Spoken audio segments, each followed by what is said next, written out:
तो देखो छोटे छोटे टर्म्स हैं, इनको कंप्लीट करते हैं। एंडोथेलिन एंड एनओ को सेम मत समझना, मैंने समझा था, गलती करी है। देखो एंडोथेलिन जो होता है वो GQ रिसेप्टर पे काम करते हैं, जबकि NO की तो ट्रिक है ना अपने पास बैन वाली, तो ये वैसोडाइलेशन कराते हैं। तो अर्जिनिन से डिराइव्ड होते हैं, ये सब ईजी है बट इसको याद रखना है। एंड ये हमारे पल्मोनरी आर्टरी हाइपरटेंशन के अंदर यूज़ होते हैं। तो हम बहुत सारे सब्जेक्ट एक्चुअली एक साथ पढ़ रहे हैं। तो एंटागोनिस्ट होते हैं इसके बोसेंटन एंड एम्बरसेंटन, एंड ये GQ रिसेप्टर पे काम करेंगे, वैसोकंस्ट्रिक्शन करवाएंगे, ठीक है। उसके बाद है हमारा 27-9-10, ये तो हमें पता है कि विटामिन के है, लेकिन इसके नाम भी पता होने चाहिए। तो स्टुअर्ट जो लिटल है ना, वो 10 सेंटीमीटर का है, छोटा सा है वो, ठीक है। इस क्रिसमस वाला 9 याद रहेगा आपको, प्रोथ्रोम्बिन भी याद रहेगा, एक ये प्रो कन्वर्टिन होता है 7th वाला, ठीक है। यही सबसे पहले इंक्रीज़ होता है APDT में। ग्रोथ हार्मोन जो होता है वो कब हमारा बढ़ता है, वैसे पल्सेटारियन फैशन होता है, बट नॉर्मली फिजियोलॉजिकली कब बढ़ेगा, जब छोटे बच्चे जो होते हैं ना हाइपोग्लाइसीमिक होते हैं, मतलब बच्चों का ज़्यादा खाना खाना is also not good, and exercise के टाइम पे।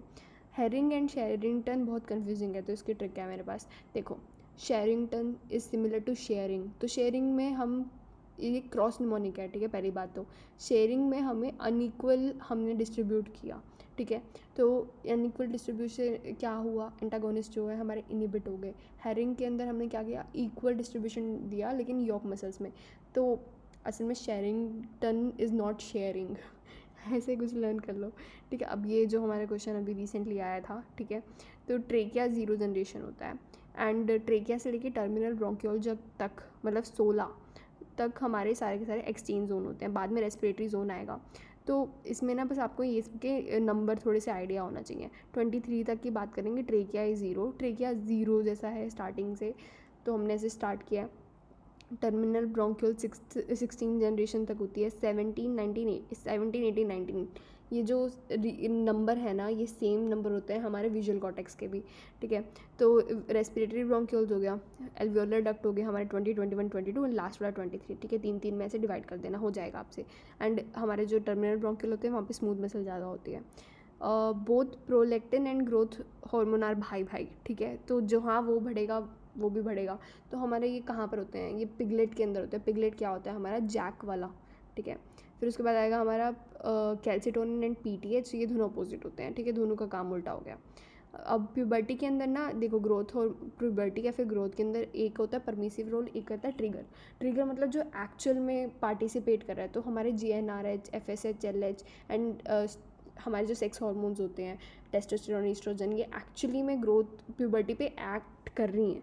जबकि परमिसिव रोल कौन करता है, mainly Lipton, thyroid and growth hormone या फिर इंसुलिन लाइक ग्रोथ फैक्टर बोल दो आप उसको, वो स्पर्ट करती है ना। तो अगर एक पूछे परमिसिव में से तो लेप्टिन इसका बेटर आंसर रहेगा। फिर आता है हमारा अपर मोटर न्यूरॉन लीजन, जो कि क्या होता है, गामा एंड अल्फा मोटर होते हैं हमारे बीच में, अपर मोटर एंड नीचे लोअर मोटर न्यूरॉन्स चल रहे थे, उनके बीच में आते हैं गामा, ठीक है। गामा वाले इनको क्या करता है, अपर मोटर इनहिबिट करके रखता है। तो जैसे बड़े लोग नहीं होते हैं, वो नीचे वालों को थोड़ा इनहिबिट करके रखते हैं कि ज़्यादा बिगड़ ना जाए, तो वैसा ही सीन रहता है।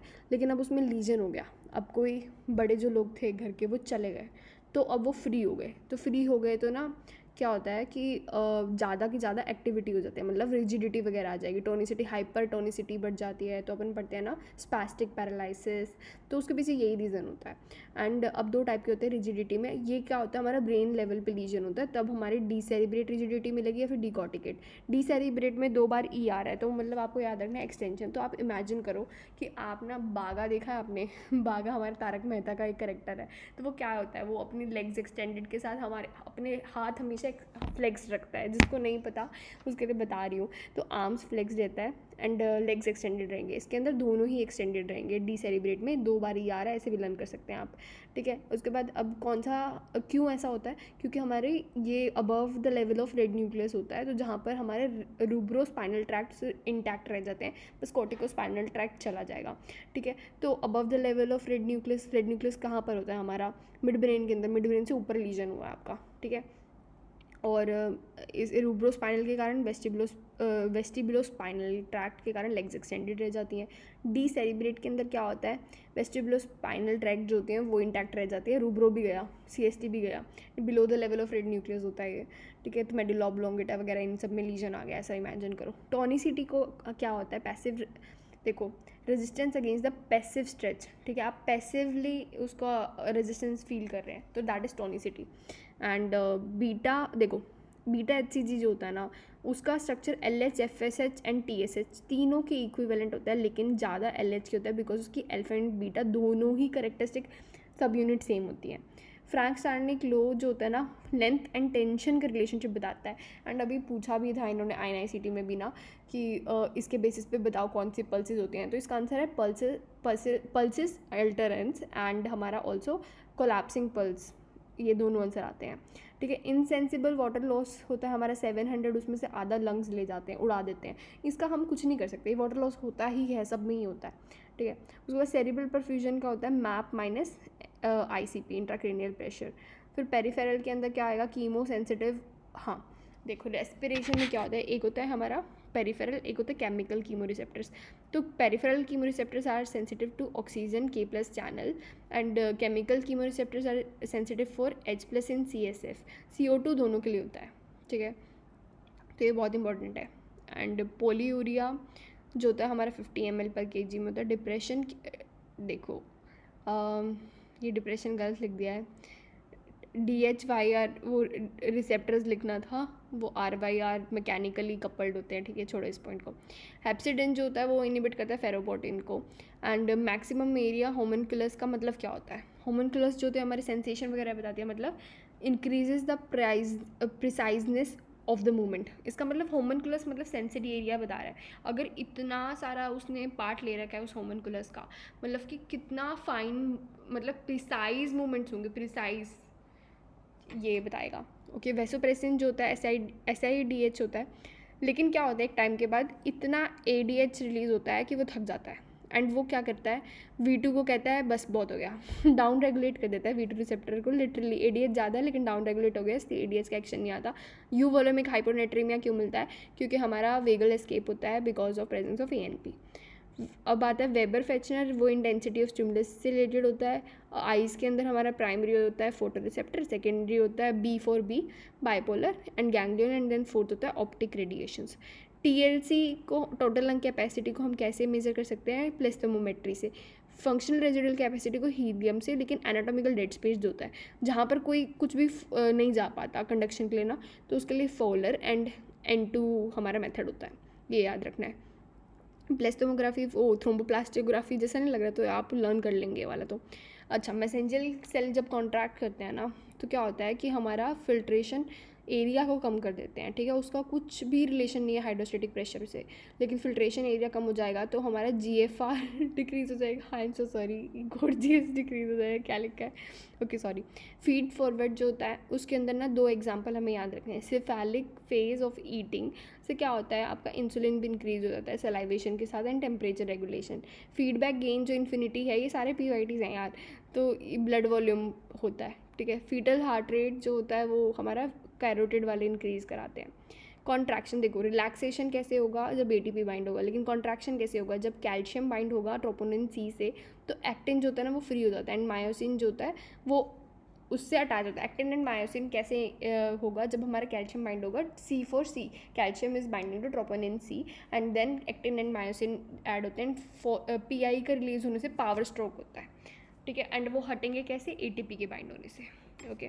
देन आता है हमारा सलाइवा। सलाइवा के अंदर क्या होता है, एक्टिव हमारा रोल होता है ऑफ सोडियम, एंड सिक्रीशन होता है एक्टिव ही K+ का, ठीक है। तो वैसे भी हमारे सोडियम पोटेशियम जो चैनल होते हैं वो एक्टिव ही होते हैं, तो ऐसे लर्न कर लो ना आप कि एक्टिव हो गया सोडियम, एक्टिव हो गया हमारा पोटाशियम, एंड क्लोराइड पैसिव हो गया, एंड ये HCO3- कुछ भी हो सकता है। फिर उसके बाद होता है लिम्बिक सिस्टम, कौन कौन से होते हैं, hypothalamus, hippocampus, amygdala, limbic cortex and septal area, ठीक है। काउंटर मैकेनिज्म आपको पता ही होगा, नहीं तो बता देती हूँ। देखो एक होता है काउंटर मल्टीप्लायर, जो कि हमारा कौन सा होता है, थिक असेंडिंग लूप किडनी के अंदर। स्क्रोटम, स्किन एंड इंटेस्टाइन में भी होते हैं। एक्सचेंजर वासा रेक्टा कहलाएगा। गैस्ट्रिक सिक्रीशन इंक्रीज करता है acetylcholine, histamine and gastrin, not serotonin. Gibbs Donnan is related to protein, unequal distribution of ion होती है, नर्स इक्वेशन से हम उसको पता कर सकते हैं कि क्या हो रहा है। मैनिटोल जो होता है वो हमारा ECF में होता है, इंटरमीडिएट फिलामेंट, ठीक है। अब एक्सोसाइटोसिस जो होता है ना, उसमें हमारा मैग्नीशियम का रोल होगा, जबकि इंट्रासेलुलर फ्लूइड के अंदर कैल्शियम जो होता है वो बहुत कम होता है। अब 2 टाइप की मेमोरी होती है, ये भी क्वेश्चन आया था हमारा भी। डिक्लेरेटिव होती है जो एक्सप्लिसिट टाइप की होती है, नॉन डिक्लेरेटिव होती है इम्प्लिसिट। तो इसको लर्न कैसे करें? डिक्लेरेटिव मतलब आप डिक्लेयर कर रहे हो कि हम लर्न कर रहे हैं, आप एक्सप्लोर करके लर्न कर रहे हो, that is all about hippocampus, long term वगैरह, यही क्वेश्चन था, ठीक है। नॉन डिक्लेरेटिव मतलब आपको पता नहीं है but you know it. Implicit मतलब मेरे अंदर ही है, तो ये सेरिबेलम के थ्रू होता है, ठीक है। अब ये ना ये कट गया है बट ये काफ़ी इंपॉर्टेंट है तो मैं बोल रही हूँ, सुन लेना। इंट्रासेलुलर फ्लूइड जो होता है वो 2/3 होता है हमारा, जबकि एक्स्ट्रा सेलुलर फ्लूइड जो होता है टोटल बॉडी का एंड 1/3 होता है। टोटल बॉडी वाटर कैसे निकालेंगे हम? D2O से या फिर T2O से, ईजी है। ECF जो हमारा वो एक्स्ट्रा सेलुलर फ्लूइड 1/3 है टोटल बॉडी वाटर का, बट उसमें प्लाज्मा आता है एंड लिम्फ भी उसी में आता है, ठीक है, मेक सेंस ना। अब हम ECF को कैसे मेज़र कर सकते हैं? हमने लर्न किया था इनुलिन जो होता है वो क्लियरेंस बताता है, तो वही क्लियरेंस बता देगा हमारा ECF या फिर सुक्रोज से। लेकिन जो हमारा प्लाज्मा होता है ना, उसको कैसे मेज़र करेंगे हम? एल्ब्यूमिन या फिर इवान ब्लू से। That is all, thank you. ये हमारा लास्ट था फिजियोलॉजी का एंड ख़त्म।